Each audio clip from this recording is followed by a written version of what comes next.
podcast where we ask people to show us a little of themselves and tell us a lot about their businesses. Andrew Heath, welcome to Show and Tell.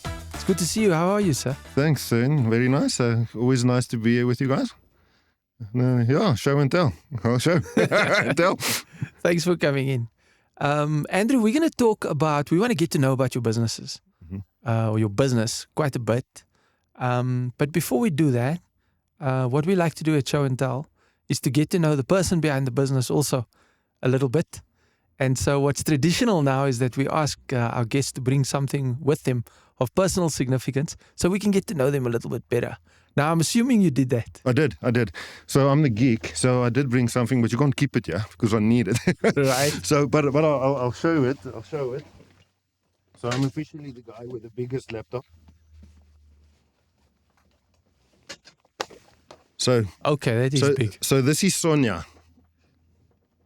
She has a name. She has a name, and this is my show and tell. This is everything I built is actually built on her. So it's Does your wife know about it? She does. She knows about Sonia, and we spend a lot of time together. It's good, we understand each other. It's very different than a normal woman. I mean, you just give commands and it actually does it, So it's You're looking for trouble. Yeah, but it's easier. No fights, no nagging. Just much cheaper as well. Actually. And it's of personal significance. Very much. Or very more much. of business significance. Both. So I would say, I was fortunate enough to be introduced into coding from a very young age. I mean, I started coding when I was 12.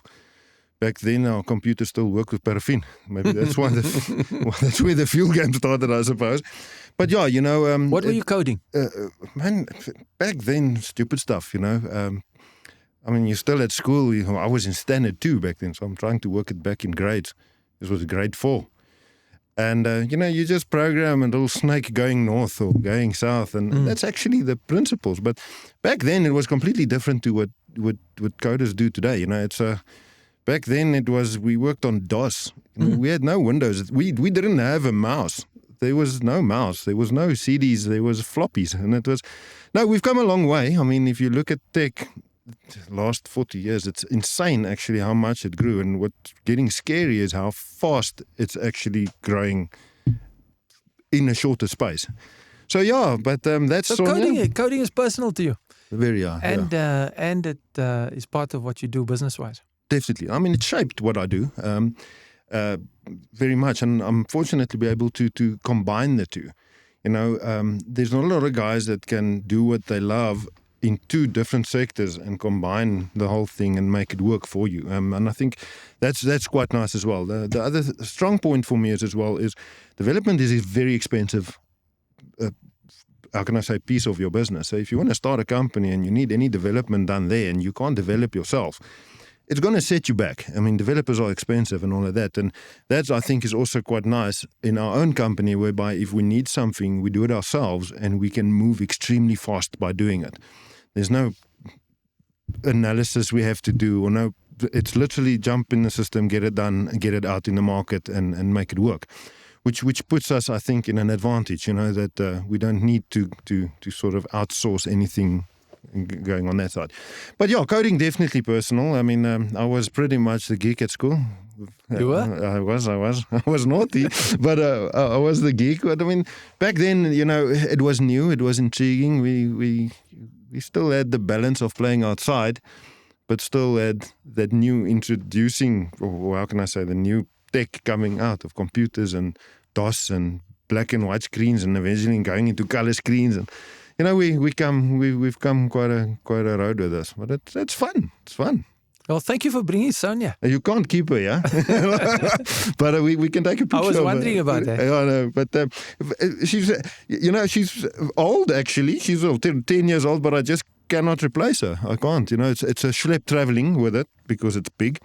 But hasn't it gotten slow and and lethargic. Doesn't that happen to laptops over time? Man, I think people become slow, not the laptops.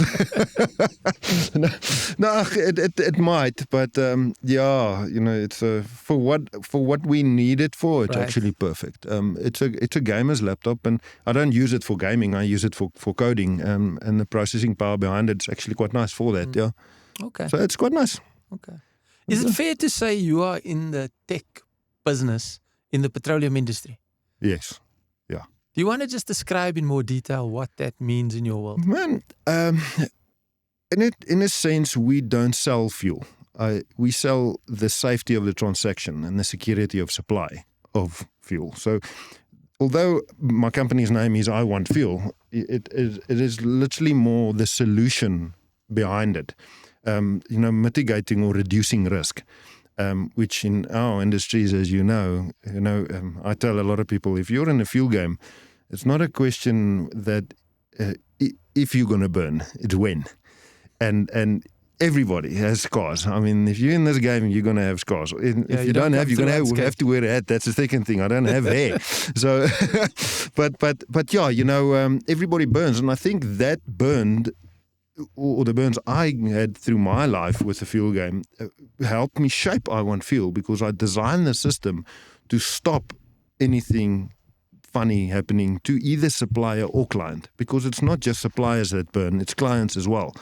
And that's where we came in to sort of try and develop an ecosystem to keep everybody safe. Because in our game, if you fall and you fall big, it's very hard for you to get back up. I mean, if you lose a couple of million, we know how many liters you have to sell to make it back up. It's close to actually impossible. If you speak to financial guys and you tell them your profit versus your risk, the first thing they'll look at you and say, you must be stupid. Because mathematically it doesn't actually make sense. Well, what does a load of fuel cost these days? Let's call it 800,000 Rand plus minus. So if you lose a load, you lose 800 bar. And you're going to have to sell good fuel loads to try and make that money back. Margins are razor thin. Razor thin. So, and on that, you have to be so careful to sort of still put yourself out there for any risk. And, people invent new ways of bypassing the system every second. You think you've got one gate closed. They've opened another 10 gates of trying to do that. And that's what we've done with I Want Fuel. Can you in simple terms just explain the solution you provide to the customer? Yeah, so we got a couple of modules in our system, so to speak. So we do bulk fuel, but we aggregate, and then we do on-road refueling as well. What do you mean by aggregate? Aggregate is so aggregate in layman's terms is we connect buyer and seller. Right. So in bulk fuel environment, if I was to sit in front of you as a traditional diesel rep, and I know a lot of fuel companies doesn't like this part. And that's funny enough how I think companies mold themselves as well. When I designed I Want Fuel, in my head, the buzzword back then was disruptor. It's a disruptive, you have to be disruptive and wedge yourself in here. And it was the Hippo model. Hippo came in and it was getting comparative quotes from different insurance. For insurance. And I mean, that business model made a lot of sense. And I think what I did is I took that type of business model and I sort of molded it to go into the fuel space. Because I think people overcomplicated fuel. Fuel is actually very simple to do. They just overcomplicate it by a lot. And I think what we've done is we like just getting back to the aggregate part, it's very simple, the Hippo model, but we came in as a platform and we said, right, we've got I Want Fuel, and that's where it started. A trading platform. A trading platform, definitely. And we would say, all right, we've got this platform, now we've got all the bulk fuel suppliers that can register on the system. Right. So initially we said, you register on the system and still there is no registration fees and there is no subscription fees. So you register on the system and you will get business on that thing. But same sense, a customer would go and they would go register on I Want Fuel. And the moment they register on I Want Fuel, it will automatically place them in the correct zones. So if you register in Paarl, the system will know you're in zone 2A as a magisterial district, because very few clients actually know. I mean, they don't even know about zones, but for ours, it's important for our pricing structures. Right. So our system will do all the major thinking for the client. Now, just getting back for me, it was a traditional... But just to clarify, there are different pricing zones in South Africa. Yeah. So fuel tends to become more expensive as The you more go inland, yeah. inland. Yes. The motorist will probably know that if you fill up in Joburg versus Cape Town, you're going to pay a bit more. Yes. And that's to cater for the fuel being transported from the coast, assuming some sort of import model, right? Yes. Okay. And also to cover your transport costs Right. and pipeline transport costs and all of that, basically to work that in. So the more inland you go, the more expensive it goes. And it's also, as a fleet owner, and I think I'll touch on it a bit later as well, if you do your planning correctly and you try and keep your fleet filled up as close to the coast as possible, if you play zones, you can actually save quite a bit of money. But yeah, I'll touch on that when we get to the on-road side. But on the bulk side, as a traditional rep, with my mindset of being a disruptive model, I would come to you and I would say, Shane, because you use 10,000 litres a month, I'm going to give you 10 cents below grid. And that we would go and say, okay, fine, and I'll lock you into it. And that was sort of and it's still the way the companies do it today. My model works a bit different. I unlock the client. So I take the shackles off. And this is where the petroleum industry sort of initially came to me and said, no, we don't want you to do this because you're creating a price war between company A and company B.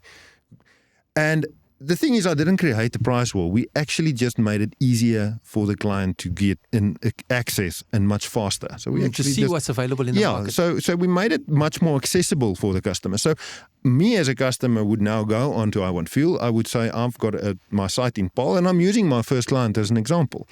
He used to buy from a supplier in Paarl, and basically what happened is he registered his site. It automatically placed him in his zone. He did a quote request for his 10,000 litres of diesel, which he used a month. And the moment he did that, the I Want Fuel system immediately sent out a quote request to all the bulk fuel suppliers that can deliver in Paarl. Right. So it is very strongly focused on geocoding code on that space. So if I'm a bulk fuel supplier in Joburg, I'm not going to get requests out of Paarl if I cannot deliver there. So when you register, you can specify I can do these areas. Right. So all my Paarl guys or my Western Cape guys got the quote response and they said, right, okay, let's quote. The trick is they're quoting blind. They don't know who they're quoting against. So the first thing that will happen is I've got my 10,000 litres out there and you would quote me 5 cents below grid and PT will quote me 10 cents below grid and I'm going to go and I'm going to hit you with 20 cents below grid. So initially, that's where the disruptive model sort of hit in because it was, I mean, I can't sugarcoat it. It was a disruptive model. And my client, which is I Want Fuel, was very pro-consumer and still is. So I want the best price for my client. I want my smaller brick factory to get the same benefits a transport company of 1,000 plus vehicles gets. It's a smaller guy that needs that break. So I want him to get the good prices.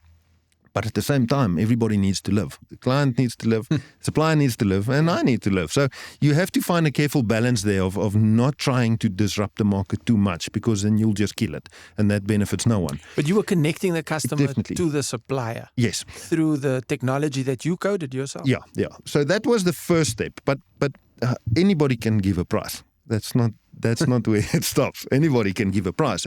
So the second thing what we needed to do is now we got the price for the consumer and now we had to keep him safe. But not just him safe, we have to keep all parties safe.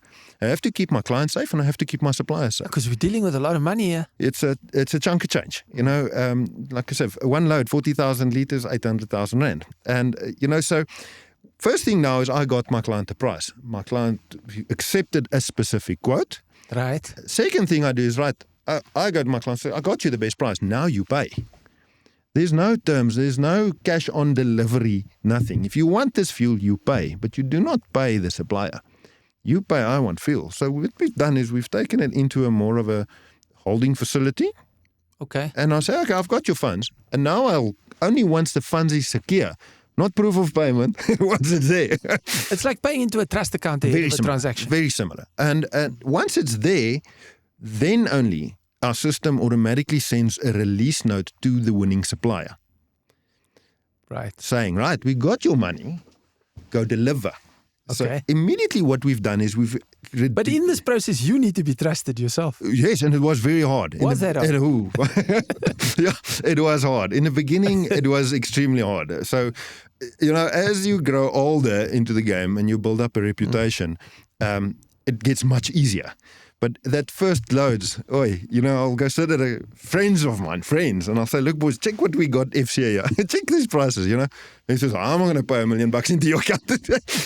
and it was challenging, but it's sort of with your, like I say, the relationships you build with people and all of that, and with the suppliers, everybody, it stabilizes, it fixes itself, and you get a very good reputation. And that actually is the thing that carries you on going forward.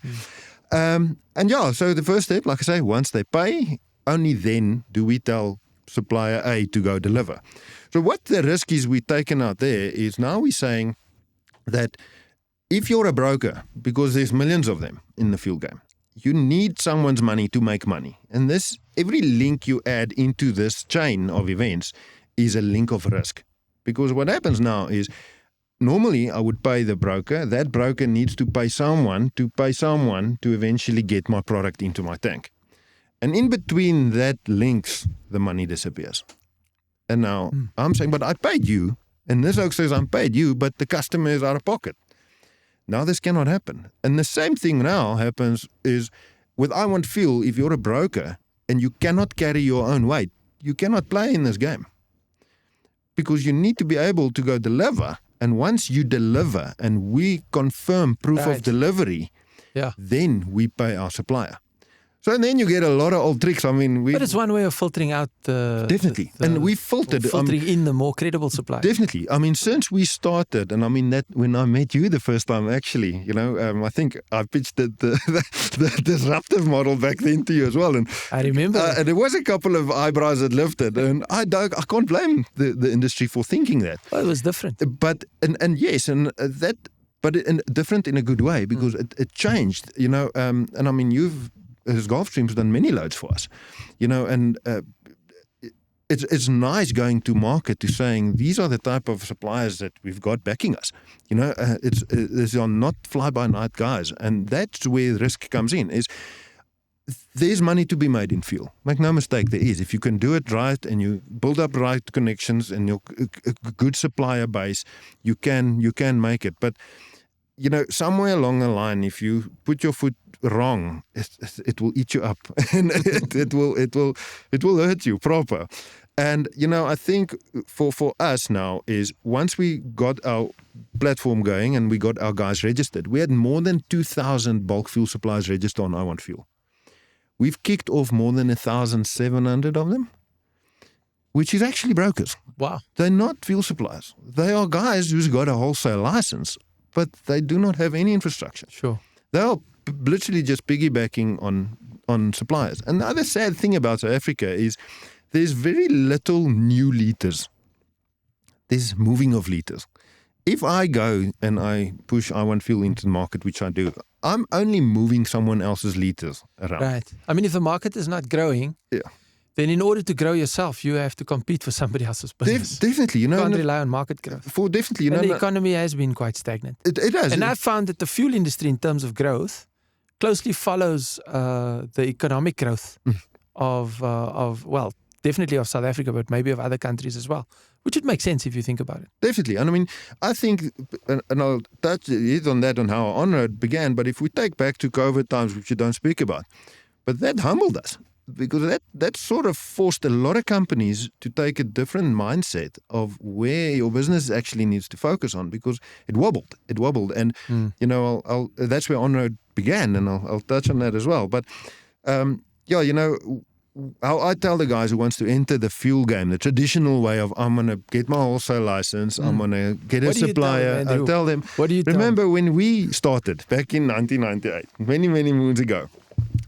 I tell the guys, back then it was like fishing. So it was a dam with 500... Not fishing, but not with a P. Yeah. Not that fishing. No, if we're fishing with a F, fish. So I would say we're all sitting around a dam when we're fishing. But back then, there was 500 fish in that specific dam, and there was 6 fishermen, which was your couple of majors and your TEPCOs back then, your Excels. It was Africa Oils back. It was your starter guys, the pioneers. Sounds of like that. Back in the 90s. Yeah, yes. So you had this dam with 500 fish with 6 guys around this dam fishing for that 500 fish. Fast forward 30 years, we're sitting around the same dam with still 500 fish. The difference is now we got 2,000 fishermen around that fish pond. Now they're different. You're not going to pull in, get a wholesale license. Ever so slightly more competitive. Yes, it is. Yeah, it is a bit. It changed, and I think I knew this, and that's why I designed I Want Fuel, not to sell fuel. I wanted to keep it safe, because once I can sell the safety and keep my customers safe, because now the next question comes in on bulk. I delivered my fuel, my supplier got paid, my customer was happy, everybody. Now my supplier said, what stops me from going directly to your client? Nothing. It happens, definitely. It has happened before. I then obviously have to do okay, you're not nice, I'm going to kick you off I Want Fuel, clearly, because you don't do business like that. But the second thing I would tell my customer is, fine, you can go directly to that supplier. Who's going to keep you safe? Who's going to keep you safe? You were safe now. You slept. Nice. You knew your money was there. You knew your product was going to get there. And not just product. The ownership of diesel moves when you move it from tanker to tank. And it's very difficult now saying that it moved from tanker to tank and it's in my tank now and it's contaminated. Or it smells like steers or something is off with it. If you go to court on that, you as client need to prove that nothing was in your tank. Right. So I'm going to say, sure. Because the moment you had something in your tank, you have a problem. We can keep you busy for years going into this, Yeah. and then they're saying, but it's contaminated. And I must say, yes, but I don't know what was in your tank. And I've seen not just suppliers mixing fuel, I've seen clients mixing fuel for insurance purposes. They wanted to claim. Yeah. So, everybody is very easily to blame the fuel industry, but you have to look at all the factors. Everybody wants a gap somewhere, and this is where it is. Now, with I Want Fuel, the moment that client accepted that order, paid, the supplier said, okay, I'm going to go deliver. The moment that tanker gets there, it's the client's responsibility to test the fuel, to say, I want this or I don't want this. And we've had cases, many of them, where a tanker would pull up a guy that quoted on our system, pull into a yard and test the fuel, and it failed. And traditionally, the first thing I would think as a diesel rep is, oh crap, is dirty diesel, this is problems. Yeah. And this was actually the day when our company moved from Disruptor to Gatekeeper. Because a client phoned us and said, I'm not accepting this fuel, it literally smells like fish. And it literally did. And they moved the tanker away, and I'm like, oh crap, this is bad news, and my company's reputation and all of this. And in a second breath, the client thanked me. He said, thanks. And I'm like, wait, why are you thanking me? He says, because you got my money. Of course. If that oak had my money, I would have been screwed now. Yeah. And all we did was, because we had so many guys quoting, we just went to the second in line. He got the deal. Tanker was dispatched. Fuel was beautiful, was delivered. Client got his fuel. Because the client doesn't want refunds. He wants fuel. He needs fuel to run his operations. And with all the trouble a customer can potentially face, that's a necessary catch in the system. But I want to ask you something. You obviously have extensive reach into the petroleum industry with this particular system. How widespread is this business of fuel being spiked or contaminated fuel big in the market? In your opinion? I think in some provinces we are still sheltered. I think the Western Cape is pretty much sheltered. Yeah, there we get something funny. Gauteng, Mpumalanga, Northwest, I would say 2 out of 10 trucks is clean. Is clean. Wow. Yeah. And that's why it's so important to so now it's huge. It is huge. And I think it's a problem that's always going to be there. It's always been there. And the law. Are you just talking about the quality of the diesel, if it's diesel, or are you also, when you say clean, talking about fuel being sold on which the duties were paid? So it didn't come through the border without duties being paid, etc. I think I'm taking all of it. So all of spiked, it. Okay. Yeah, you mean legitimate, clean quality product? Yeah, I would very little. And the reason for that is quality comes at a price. It comes at a price. It is, if you're going to buy a Ferrari for 1,000 rand, you're buying a problem. It's not 1,000 rand, and but it does the same. Yes, I can drive from Somerset Web to Cape Town in an Uno. but I can do the same thing in a Merc. I'm just going to fuel my safer in a Merc because I know I'm going to actually get there. So quality comes at a price. And I think when you're looking at your blue chip companies, your bigger companies, they realize this. I can go to any big blue chip now and tell them I can supply you fuel at R1.40 below grid. First thing I'm going to say, but how? You one guy with a small office. But if you're in the game, you also know what the best sort of pricing is. Yes, and in our game, there's a ceiling. Yeah. There's a ceiling. And I've often said to customers, if somebody knocks on your door and wants to sell you a 50-inch flat screen TV, brand new, in a box for $1,000, it may well be a TV. Yeah. It may well be genuine. It may well work. But if you buy that TV, you know something is wrong. Definitely. But your gut, For sure. But I must say in the same breath is we've had small suppliers, superb. And I'm going to take one guy, I don't know his company, he worked with, he's Rabalani. So basically he started out with a small diesel trailer, got his wholesale license, small business, and literally worked hard, safety boots himself. He drove his own bucky, and he's thriving. He's doing really, really well. Those are good stories. So he started with I Want Fuel. He got a couple of loads, remote places, Beaufort West maybe, and he'll get in his bucky and he'll drive from Worcester to Beaufort West and he'll deliver it. And that's nice because I can see these smaller guys are literally working hard and we can push business to them and they know they are safe. So there is cases and there is definitely a lot of bulk wholesalers in South Africa that's legit. And in our game, the nice thing about I Want Fuel is, like I said, we had 2,000 registered. We kicked off 1,700 of them. We are seen as the Switzerland. 1,700. Yeah, we are seen as the Switzerland of this game. We are neutral. And that makes it nice is, we know who to work with and the system knows what to let through and not what to let through. If you do a quote request for 10,000 litres and some chap is hitting you with a 190 discount, the system's not going to let it through. It won't because, first thing it does, it has to protect itself and it has to protect the client. We know. But how does a customer say no to that? He won't. Because you'd say it's quality product. And that's why. Let's assume it is. Yes, and that's why. And I can get this price. No one wants to buy fuel. No. People have to buy fuel. Yeah.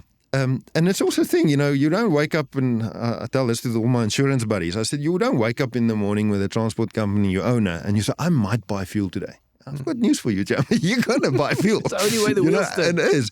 But it's important that you have to think as a transporter and protect all your avenues. It's useless you buy your bulk fuel and you might save yourself 10 cents a litre, but your risk is on road.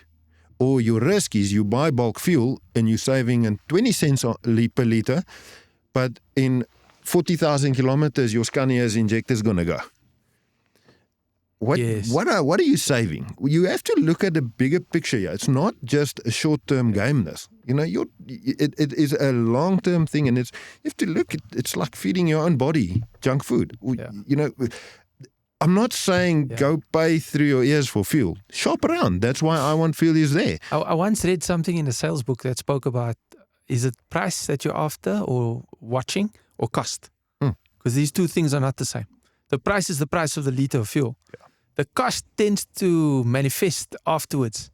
Yeah. The cost of your injectors on your truck, the cost of doing business illegitimately, the cost of your fuel consumption. When you add up the cost, the question is, are you still getting a good deal? Yeah. That's... But people sometimes delay the thinking on that. They do. It's nice to get a better price. It is, and I think they're under a lot of pressure as well because of our economy. It's a reality. Yeah. Everybody wants to save every bit as much as they can, and I think with I Want Fuel, what we've done is we've selected our great bulk suppliers, which we've got good relationships with, which we've built over this year, over the couple of years, and that's in the petroleum industry. 90% of the fuel game is relationships. Definitely. You need to know who you're dealing with and how you're dealing with them and how they work and how you work. Definitely. Yeah. That's a step one. And the second thing is obviously the tech, which helps a lot because now you've deshackled it. Because there's a lot of old tricks. I'm also an old dog when it comes to the bulk fuel supply. When you get a client, it's so hard. So firstly, getting a client is not easy. You have to go to him. You have to visit him a couple of times, give him a price, I'll give him a couple of compliments or what's on his walls and whatever. It's hard getting a new client. It's even harder keeping him because the bulk fuel game is not loyal. I mean, it is the least loyal thing on this planet. Your customer will jump for 1 cent. He will. And now what happens is you need to keep your customer. So there's a lot of tricks the bulk suppliers did. Is my customer will order 10,000 liters from me. He will pay me for my 10,000 liters. I'll pull in with my tanker and I will deliver 9,970 liters. And I'll tell him, Pete, don't worry, I'll give you 30 liters back next month or next week. My truck was empty. Pete says, no worries, man, just we'll go it over. But in that time, another rep comes in and says, listen, I'm going to give you an extra 2 cents below grid. And then that, okay, Andrew. And Pete says, no, but Andrew owes me 30 liters. So I tell you what, I'm going to take that 30 liters from Andrew next load, and then I'll phone you. And the next load comes and I'll deliver short 10 liters. It's all tricks. I mean, you have to do that. And with I Want Fuel, we eradicated that because now, if an order is placed for 10,000 liters, it's a clever trick. It works. But now what happens is a customer orders 10,000 liters. He pays for 10,000 liters, but the supplier delivers 9,970 liters. We pay for what was delivered. So there's no more shackles. There's no more owe you because I always say to my guys is if I owe you, I own you. Right. If I owe you, I own you. Yes. Because I owe you $50. Sure. You want to be my friend because you want your 50 ones back. In credit with you, I need to hang on for a while. So take that shackle away. Take that shackle away from your client, and give him the freedom to choose because I Want Fuel is a load for load system. You can't come to me and we get that a lot, especially in the beginning, when they'll phone us and they say, we want 1 million liters. Number one, why are you phoning I Want Fuel? 1 million liters, you phone one of the majors, boys. That's a chunk of change. Second thing is you want terms. Adds up quickly. I mean, I like sleep. I really do. so that's the thing. And load for load system and the bulk side worked very well. I mean, it still does. It keeps our customer safe, but it's only one factor of I Want Fuel. You didn't stop there at aggregating. No. Because you went to go and do more disruption on the on-road side, didn't you? We did. Let's call it call it gatekeeping. Oh, do you prefer that term? Gatekeeper. The disruptive word is it's a good. But how are you a gatekeeper on road? Definitely. On 1 million more risk factors than even on bulk. Okay, for people watching, on road now is about customers needing to refuel vehicles on road. Definitely. While they're traveling now from point A to point B. From Joburg to Cape Town, whatever the case may be. So a lot of transport companies, farmers, mines, anybody, they've got on-site supply, which is their bulk fuel. I'll order my 40,000 liters, would come into my own tanks, my own yard, I will dispense it, and that's basically how it does. The problem with that is, and especially in today's economy, it's a very cash flow intensive type of model. So if I buy 1 million liters or 40,000 liters, I lock 800,000 rand. Gone. That's it. That liquid's in my tank, in my yard. So my cash flow is locked there. Second thing is what people think with bulk is, now the fuel is on your yard. Now you have to keep it safe. That's number one. So you saved 10 cents a liter, but you're going to pay to keep your fuel safe. Plus your equipment needs to be top notch because, I mean, you can't have second grade equipment storing 800,000 rands worth of liquid. You've locked up your cash and you've taken on board risk. Definitely. Both of them on bulk. Yes, the saving can definitely benefit you, but I think it's saving and convenience. So there's two factors which will push you towards bulk refueling. Now you need someone to dispense it. So now Pity needs to be there with every truck that comes in, and he's got a flip board, and Koos comes for his truck, and it's right down, and now you need someone to control it. So now you already have 4 new problems you created yourself. Yeah. And with bulk fuel on your own tanks or your own site, only about, if you do long hauls or that, only about 30% of your fuel will actually be dispensed from your own site. 70% of your fuel is going to be on road. You're still going to have to refuel on the road anyway. Always. And now... If you're long distance, it's unavoidable. There's no way around it unless you've got depots all over the country, which very few guys have. But there is guys that got their own infrastructures, which help. And that's even more cash and even more risk. Exactly. That's where on-road refueling sort of started. And there's a lot of risk on on-road refueling. There's fraud beyond belief. I mean, fleet cards are cloned by the day. I've got customers who's got fleet cards in their desk drawer that never left the drawer, that they have bills on that actual card for 50, 60,000 rand. Never left his desk. So that's number one. Then you got the new tags or stuff you stick on your windscreen. I can clone it with my cell phone. So it's actually safer having a credit card in your pocket, because now you've got a vehicle in the parking lot which you can literally download NFC tools on Android App Store and play. I didn't say the name, but you can download the app and you can clone that specific device on a windscreen. So there is so many risk factors just on that space. Talk to me more about cloning tags on windscreens. Okay, so you get various ways of the on-road dispensing. So you get your fuel cards, which is your normal fleet cards. Okay. And then there's fuel tags, which you've actually got a little tag on a keyring, which you can tap on a pump, and it will identify you, and then you can now dispense the fuel. And then there's now new tech, which you can get a sticker that you stick on your windscreen, which is actually just an NFC tag. What's an NFC tag? So it's a non-friction contact type of a chip embedded in the sticker. Right. So if you tap that specific chip, it identifies that specific asset, and then it notifies that system, look, this asset is here, let's dispense the fuel into the specific asset. So it's more of a type of an identifier than anything else, which can be switched on and off. And there's certain security measures the guys put in place, but every security measure in place, you need to control, and needs to be random every time. It can never be a static solution. A static solution is crackable, it's breakable. A fuel card is static, you can clone it. A tag is static, you can clone it. An NFC sticker is static, you can clone it. And basically what happens is, like I mentioned, there's apps you can literally download, and you can tap that specific sticker, and you can copy an NFC tag, and you can buy NFC tags on Temu. It costs you 5 cents a sticker.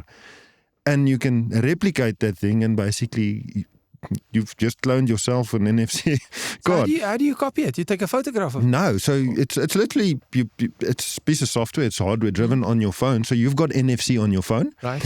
And you'll install the app. And I've encouraged transport companies to try it themselves. Download the app, buy yourself an NFC sticker, tap it, it will read it, and it will say, now approach the clean NFC sticker. You approach the clean NFC sticker, and it will transfer the data.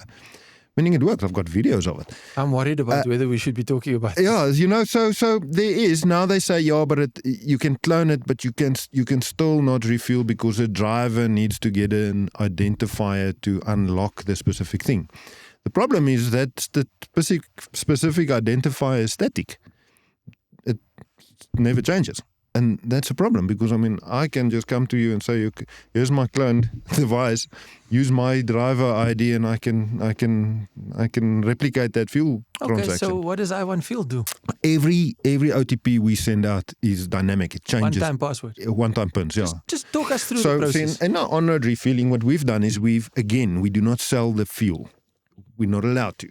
You're only allowed to sell the transaction. So I1Fuel in the on-road refueling space is actually competing against the banks more than the fuel majors. So in a broader legal spectrum is, if I buy fuel and I sell fuel and I make profit on that specific transaction line, it means that I've sold fuel. Meaning in South Africa, I need 1 or 2 licenses. Either Correct. a wholesale license or a retail license. Correct. Now, you can cut this cake a million times or a million ways, and you can spin it to me 1,000 ways if you want.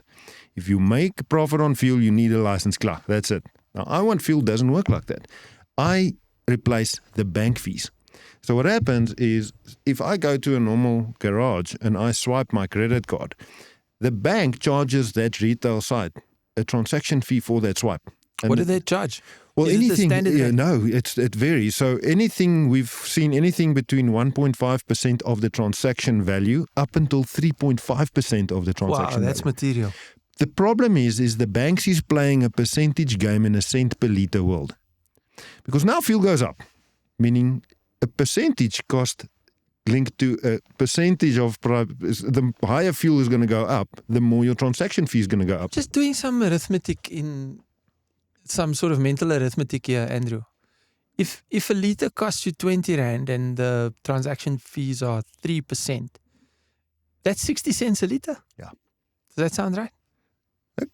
The banks have big offices for a reason.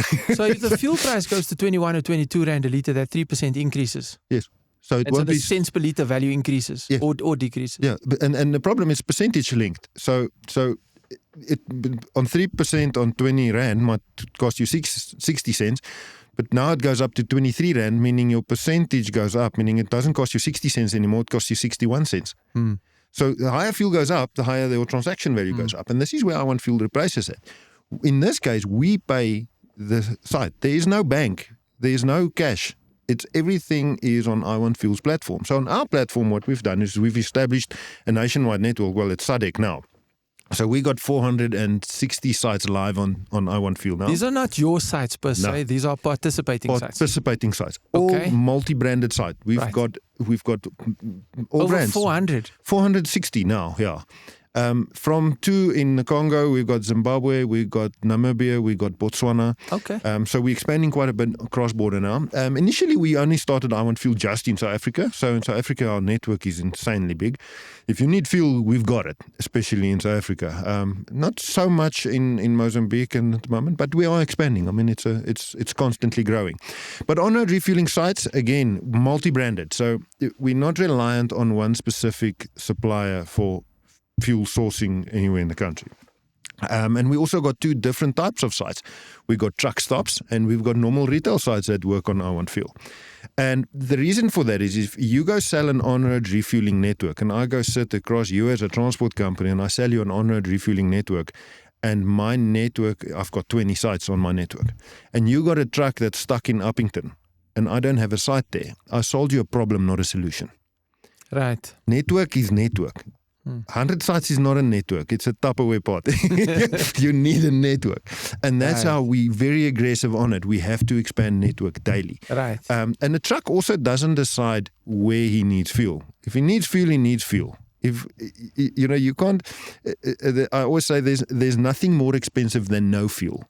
And that's the thing. And not more expensive than no fuel.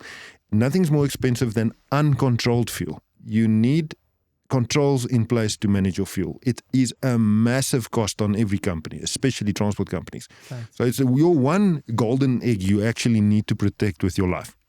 And this is what on-road refueling very much focuses on. So in our sense, how we work is on our one-time burn. So basically what happens is on I Want Fuel, you create a profile, you load all your vehicles and your drivers on the system, and you got a wallet function. So basically you fund your wallet, and this puts the power back for you to manage your own cash flow. You can specify, I want to put in 1,000 Rand a day, or I want to put in 500,000 Rand a day. It's up to you. So you can choose your own exposure in your wallet, what you want to lock into your fuel. Right. On that note is, I want to place an order. So let's say, for instance, I want to place an order for a truck going through Toes River at the Gulfstream site. I want to say I want for driver John Smith driving Mercedes Actros 1234 diesel in Beaufort West or in Toes River.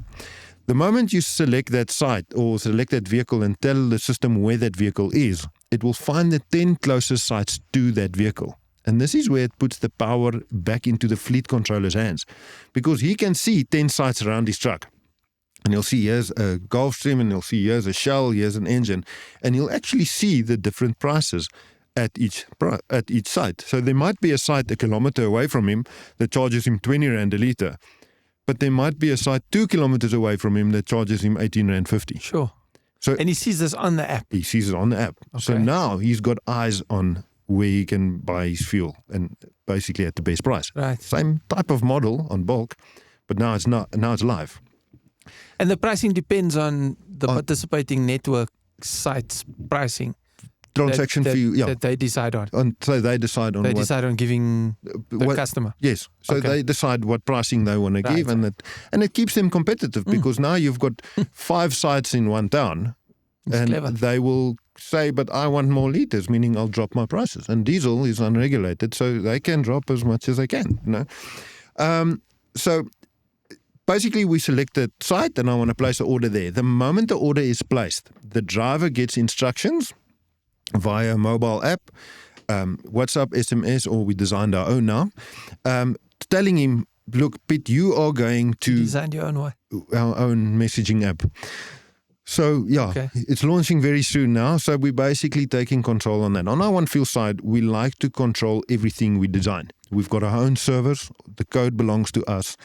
We use everything we did is ours. Nothing is outside of our loop, except for our communication platforms, which we use SMSs for and WhatsApp, because everybody uses it. Andrew, I'm missing something that I just want to clarify. If we can just pause here. Yeah. Right? You just spoke now about having coded your own messaging app, and you made it sound like it was the equivalent effort of eating breakfast in the morning. You coded it yourself as Andrew? No, the messaging app was a collaboration between myself and a couple of other guys. Right. It's a bit more complicated, yeah. The OneFuel side, that was me. But we spoke about you coding when you were a kid. Yeah. And now you're coding apps for business, and you've been busy with that for some time. And do you do most of the coding yourself? 90%. Can I just ask you, where did you learn to code? Yeah. Sorry, just before we go back to the on-road business. Man, initially it was primary school. It was Pascal and BASIC stuff. But when I started repping, my first job ever was repping diesel. I was a diesel rep. And back then my salary was 2,500 a month. I mean, that was printing money, And we had a guy that he lived in a house. He studied, but he rented a room in a house. Right. And he studied in Pretoria, and he studied Visual Basic. And I couldn't code Visual Basic. And that's a language, right? Yeah. So that's actually where the bigger coding stuff started to happen. So while he was studying that and he was renting a room in a house, I was repping diesel that day. When he came home at night, he would sit down with me and show me what he learned that specific day. Right. And eventually I started using his textbooks and stuff, and I just sort of taught myself from there. Coding is very similar to a language. It's like speaking a language. It's like you speaking French or you speaking Afrikaans or English. It's a language. It's hard to explain. I don't know. You're making it sound simple, but I've heard coders say they code in many languages. People don't speak in many languages. You sort of choose one, don't you, when you want to communicate? You do, unless you do van galore, I suppose. Then you can, then you can do a couple. But yeah, it's very hard to explain. It's like yeah. But I'm also asking because I think I'm hearing a unique combination here.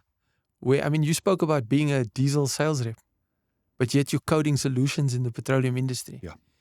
The petroleum industry can be quite complex. Yes. And I think difficult for people to code technological solutions for, unless they understand the industry. But I don't think there are too many of you. And say that loud. Probably a good thing. Yeah. So no, I think in any company or any business, it is wise for your developers to understand your company better than you do, for them to design solutions for what you need. I think that's a big thing because I've had guys coming to me from many places actually saying they want one of the neighboring countries actually said. Also, let's do a fuel solution. And I said, look, I'll help you design this, but it's not as easy as people think. It looks easy from what you see.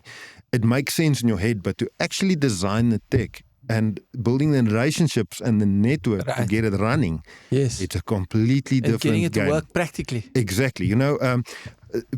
The game is played on grass, not on paper.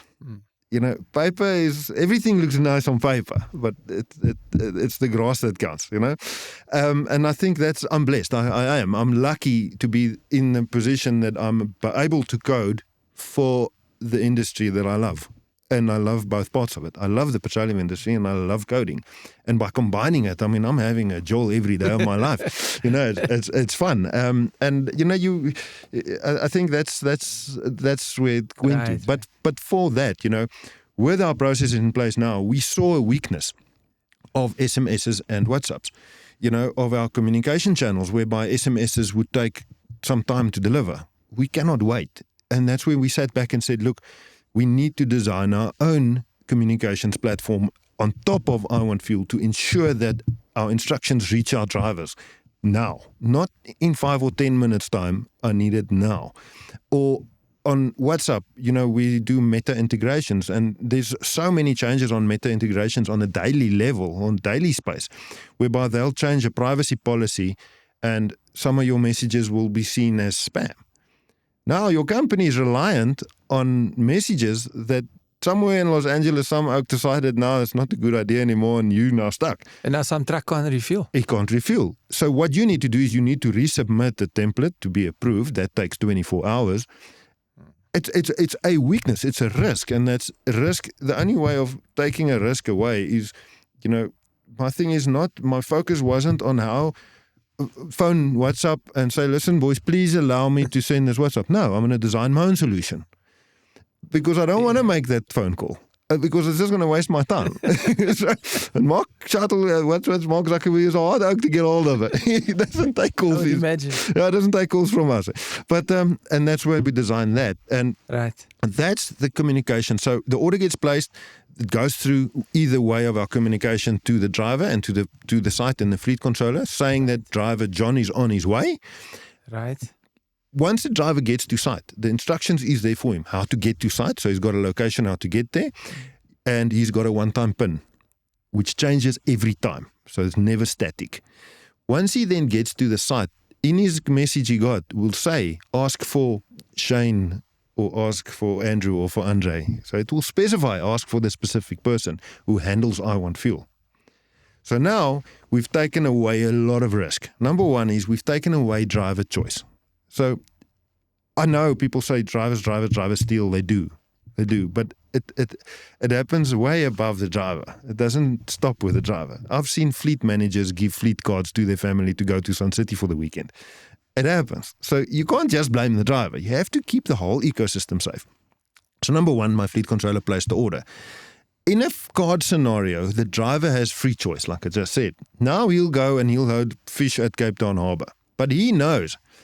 Amongst the drivers, they speak about again amongst each other and they say, look, there's one side, other side Kenilworth. If you go fill up there, that oak gives you a free coconut pie and a bunny chow. So this oak peppers 40 k's off route with an interlink and 40 k's back with an interlink to go get his free coconut pie. At 30 rand a k. That's a chunk of change. It's an expensive coconut pie and a bunny chow. This is taken away now because the order was placed for a specific site, specific vehicle, and specific driver. He doesn't have a choice to go refuel somewhere else. He gets to the site and he'll ask for Shane. And he says, Shane, I'm here, I want fuel. Shane will come out. And all they need on their side is someone with a smartphone. So when we designed iWantFuel as well is coders, going back to coding, is we have to be very careful when we program systems because we don't program systems for us to use. I'm not using my own system. It's my drivers using my systems, and it's my fleet controllers using my systems, and my transporters. So when we designed the solution, we went to transporters, and I said, what do you want? And they said, no cards, no stickers, no tags. No cards? No stickers, no tags. No tags. So that eliminated many options for us because, the cardway was the obvious thing of going. And in the same sense, we went to truck stops, and we said to the truck stops, what do you want? On the retail side. Because these are the guys that are participating in the process. That's it. And they said no new device. Because someone's going to break it, someone's going to lose it, or someone's going to forget to charge it. Right. No new device. So we have mobile phones. It's a mobile app. Everyone has one. Everyone's got it. And the tech in our mobile phones today is amazing. It's better than Sonia. Sorry, Sonia. She won't start up later. But anyhow, so basically what happens now is you get to the site, you ask for who you were told to ask for. They take your one-time PIN and they put it into the iWantFuel app. It will then tell the site what to refuel the vehicle with. Saying, right, this is the Mercedes Actros. I can see the registration number. This is Pete Smith. And I need to dispense 300 liters of fuel. They dispense it, and when they dispense it, they actually use the app to capture that transaction, meaning we've got instant data feedback. So the moment they capture it with the one-time PIN. They say they gave the client 300 litres or the driver. They take a picture of the slip. They take a picture of the driver's license, and they take a picture of the vehicle's license disc. So there's both three factors. Number one, the driver got a fuel. That's not so important, but the driver, that's his. The most important thing is we need to know that that fuel was given to the correct vehicle. It went into that vehicle. Right. And number three is we need visual proof of it. So that's part one of this, because my risk isn't gone yet. We kept it sort of safe, but it's definitely still not gone. They capture it via the app, and the vehicle, and the driver can go. What we've also done is we've partnered with Powerfleet, previous known as Mixed Telematics in South Africa. So what we've done is we've integrated I Want Fuel with the telematics of Powerfleet. So when a vehicle gets to a site and the driver gives the PIN to the site, the software actually calculates the distance between the vehicle and the site. If the vehicle is further away than 50 meters of that site, the PIN won't work, meaning you can't refuel a vehicle that's not on site. So we do satellite geo-ring fencing on fuel. And the second thing we do is we actually synchronize the telematics unit's ODO via I Want Fuel. Because when they capture the fuel transaction, right, I need the ODO. Meaning the moment I can get the ODO, I can push back that data to Powerfleet, saying that this ODO needs to be realigned or resynced. And on the same time is the transaction data, ODO, kilometers, transaction cost, immediately flows back into the Powerfleet fleet management system. No delays, instant. So the driver, once it gets done and captured, the driver's free to go. The transport manager, before he's back into his own truck, they've already got a copy of the slip, copy of the driver's license, they got proof of what they received. The driver can throw away the slip, so there's no chasing after data. Right. It's instant data feedback. Now, we kept the one part safe, but each and every transaction in I Want Fuel has eyes on it. So that trade now came in and it falls into our QA, which we call quality assurance checks. Each and every transaction gets QA'd. There's two ways of QAing. So we've got a manual way of QAing it. That's actual people sitting looking at a human being. A human. And then we've got an AI QA bot as well. So what it will do is the AI bot will pick one up every minute, and it will first scan the driver's license, the slip, and the truck's registration number. So number one, if the site captured and they said they captured it for 200 litres, my AI bot will read the slip and it will match the 200 litres in the slip. If it's not there, right, matched with the litres in the product, it will fail. Yeah, so now we check the slip. Second thing, we check if it was the correct driver and if it was the correct vehicle. If all three of those factors pass, it's an automatic AI pass. So our automatic AI bot passed that transaction. No human intervention, automatically this is working passed. now. It's working very hard. So it actually, the AI bot reduced our QA volumes by about 49%, averaging between there. So it literally cut our work in half. If it doesn't pass on AI, it goes manually. Now, the reasons why it doesn't pass on AI is the slip might be blurry, or it cannot make out the 20, or a 0 versus a O, or something like that. It happens. But given it's an AI thing, it sounds like a temporary problem. Hopefully. But maybe it's just because AI isn't smart enough yet. Or or sometimes the site, when they take a picture of the vehicle license, they cut off the registration number. Or Sure. Then a person needs to look at it. Definitely. One guy, specifically, you might know him. Samson told me one day. He said you can never code human behavior. You can guide it, and the coding behavior is hard. And that's the thing with I Want Fuel. Even that, they capture the transaction. There's going to be cases where they take a picture of the slip where they cut the litres off. And that's why we've got QA in place. Because if a transaction is in QA and we fail it, it goes back to the site to re-upload that slip. I need proof. I'm not going to pay you before I know that you gave my transporter 200 litres. So let's say the site said on the trap shilling, I gave you 200 litres. But when we QO it, we see, but you only gave this oak 180 litres. Don't lie. We rectified there. Our transporter will pay for what he got, not what the site said he got. Because in our game, you cannot believe anyone. Everything needs to be checked. And on a QA pass, only back then the sites can get paid. So sites make sure that their data is clean, because the cleaner their data is and the easier and the best they capture their transactions, the faster they can cash out. And that's how you protect it. And our sites love it because they know they get controlled. We've had cases now where some of our sites are moving their own customer base over to iWantFuel because they're sick and tired of people phoning them at the end of the month saying, I need Slippy for the 5th or I need a Slippy for the 9th. They're just saying, look, because you have the control system. We've got the control system. So now they're just moving and saying, look, we'll rather spend a bit more, move our books over and get our clients over to a system that works and protects. And now that you've looking at the broader picture here, you've got your own site control on iWantFuel, meaning your bulk fuel, you know what goes in and out of your tanks because it's a function you can use. And you've got your own site, meaning you're centralizing data. And when you centralize your data, you get accurate results. You know, you get clever systems out there with clever mathematician oaks, that mathematric. You know, they will go and they say, we can calculate X, we can take all of this data and we can tell you approximately what you feel. You can't. One way of getting fuel consumption is full to fill and everything in between.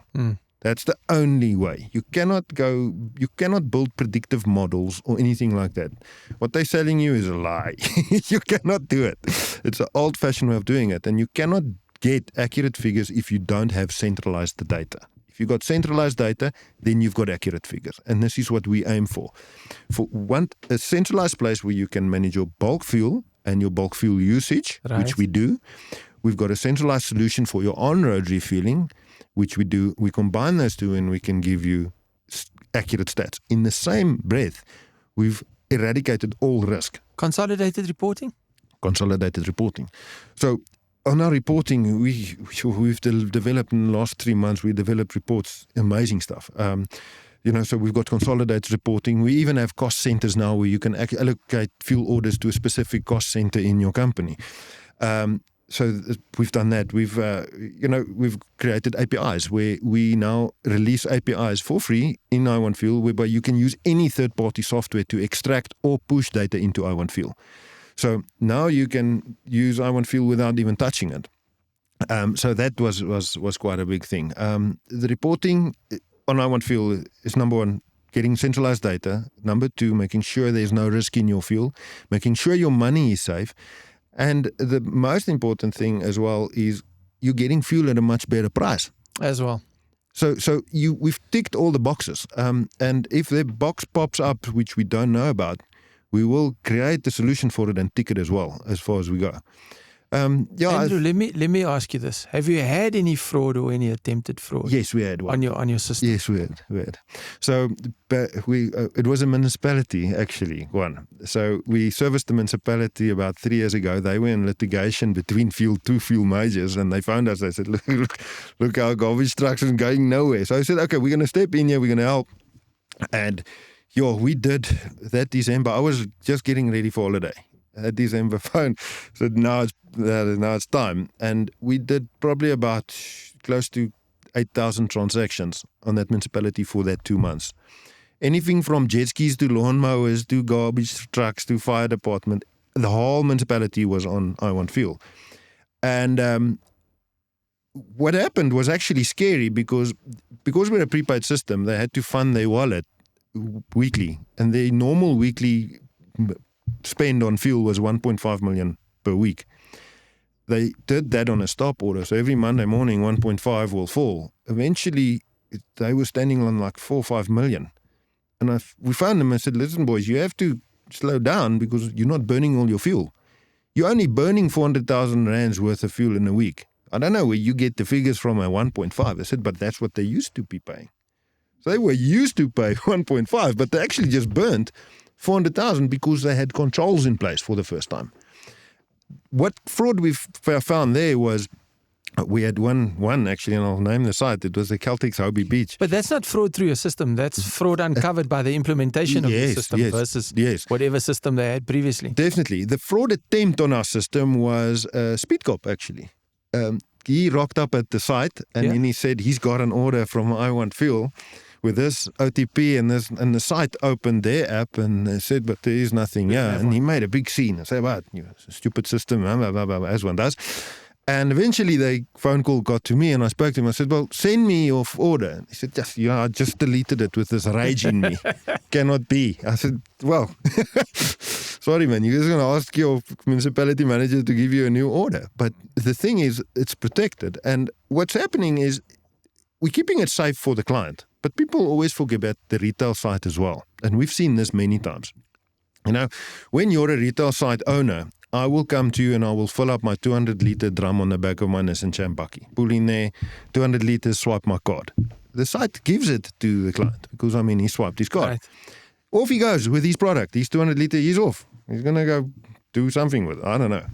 2 weeks later, the bank phones the site. The retailer has to carry the can. Say, sorry, champ. Excuse the pun. Yeah. Yeah.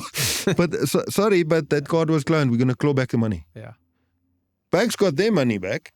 The Oak's got his diesel. The retailer's exposed. The retailer stuck 200 litres out of pocket. But your system also prevents a retailer from having problems with bad debt. Very much. Because your customers or the customers on the system, they prepay for fuel. Yes. So we do offer funding solutions for them if I want to, but that's third-party companies that can help them with funding for their fuel. But the wallet-based system is a prepaid system. And we're doing that to keep our customers and our suppliers safe, both sides. We have to. Also what happens in the fuel game is you will carry a customer for 30 days and you'll supply him with 100 transactions. He might have a dispute on 2 of those 100 transactions, but he's going to withhold payment on that whole invoice until those 2 disputes is managed. Fuel doesn't work like that. So when a site cashes out, we pay him everything that was QA passed. If there was something in a QA dispute or a QA fail, we just fix that one and it will get paid. But we will never retain a full invoice amount because there's one mistake on it. And that happened with that specific municipality actually because, they had, call it 1,000 transactions on the statement. Yeah. They got an invoice that said, no, but these 2 never happened. So they withhold the 7 million of paying those. So what does a major do? No, cut. And that doesn't work. And also our model in that sense actually worked quite nice because our network is, it's directly with the retail site owner of that specific area. When we had that municipality, the local companies benefited from that contract. So if I'm a major or anybody and I go and I tender for a company's business in that contract space, they say, I want to use a specific solution. That company's head office is in Cape Town. The sites in that specific region gets paid a handling fee, not a full margin.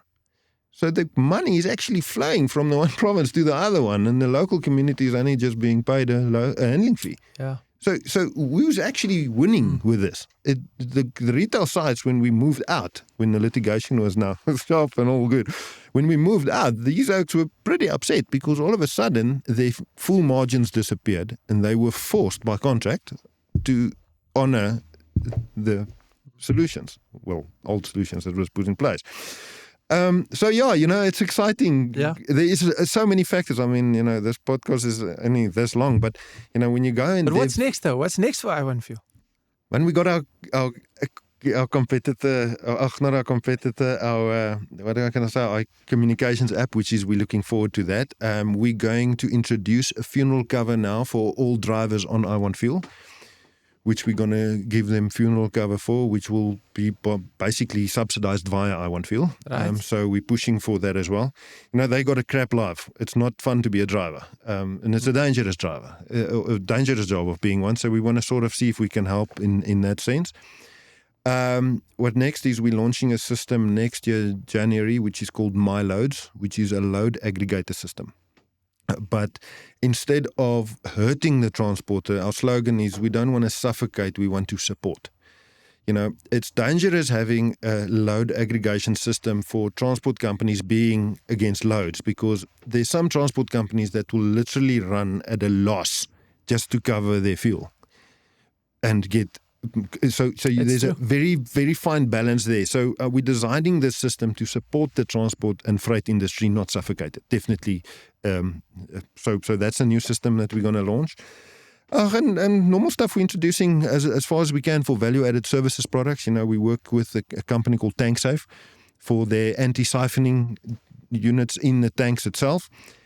Important, when we can keep your bulk fuel safe, we can protect you there. We can protect you when your fuel is refueled at site.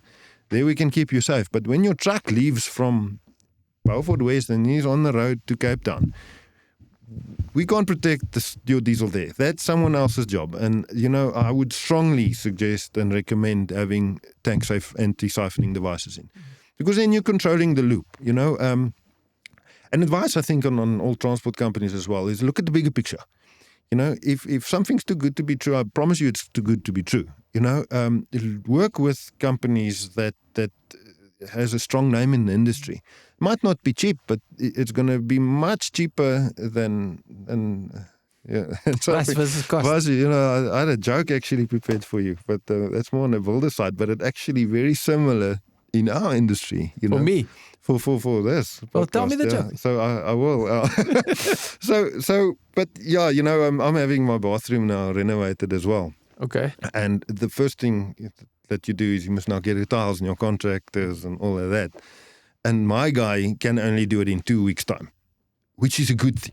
Because if you find an oak and he says, tomorrow I'm going to be there, there's a problem. Because why don't you have... Why aren't you busy now? Why aren't you busy now? Why are you going to pull up here now? So, but on that joke, on the builder side, the FCM, a very dear friend of mine, told me this. And it literally puts us in the petroleum space as well. Some oaks might not laugh at this one. But in any case, so, with Uber and,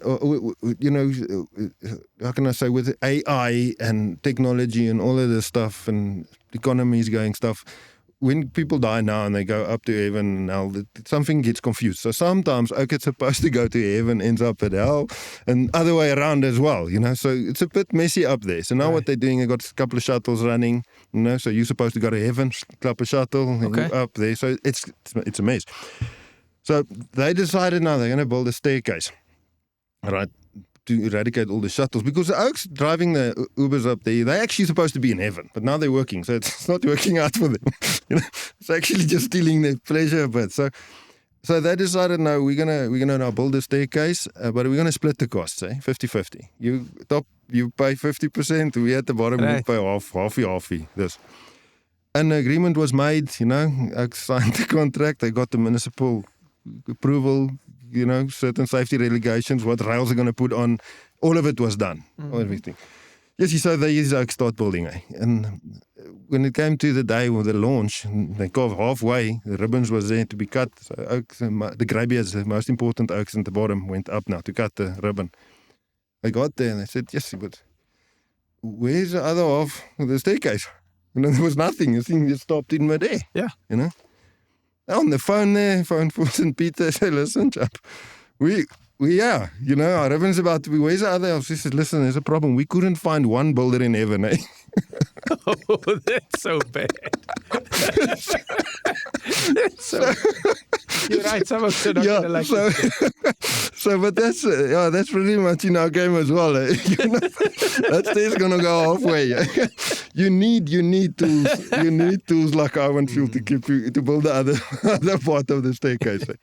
And that's pretty much it. But we enjoy what we do. We like working with people we do with. We work with Gulfstream closely as well, and it's fun. I enjoy it. Andrew, thank you. It's been fun having you on Show and Tell. I'm not sure about the joke. What I'm also not sure about is whether I can tell you both.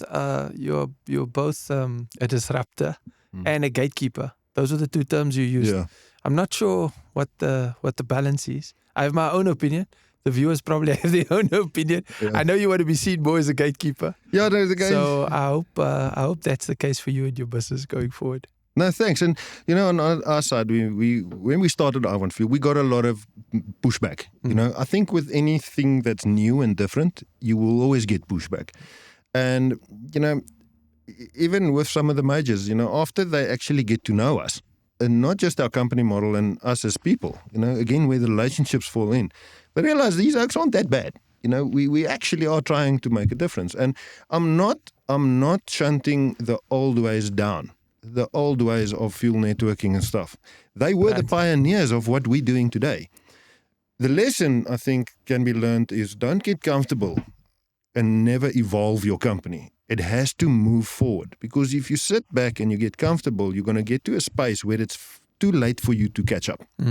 Because when you catch up to us, we'll be 10 years ahead of you again. And that, I think, is a big thing, you know. And also by realizing, you know, if you work together, you can actually make quite a big difference, you know, in the sector. But yeah, we're not bad oaks, we're lekker. We make a bad joke. I agree with you. Listen, but thanks again. Thanks again for your time. Thanks for being on Show and Tell. I don't know if you know, but at Gulfstream, we've got a tradition that when something significant happens in the business, we ring the bell. No, I didn't know. Which we now also do on Show and Tell. Fantastic. So I'd like to give you an opportunity. Proper bell. Should you so choose. I do, thanks. To ring the legendary Gulfstream bell. I will, thanks. I think it works. Must I just shake it? Well, you can do it any way you want. There you go. That's it. Millies. Remember that. Thanks, Thanks, Shane. Thanks for coming. It was fun. Here's your bell. Good to see you as always. Always.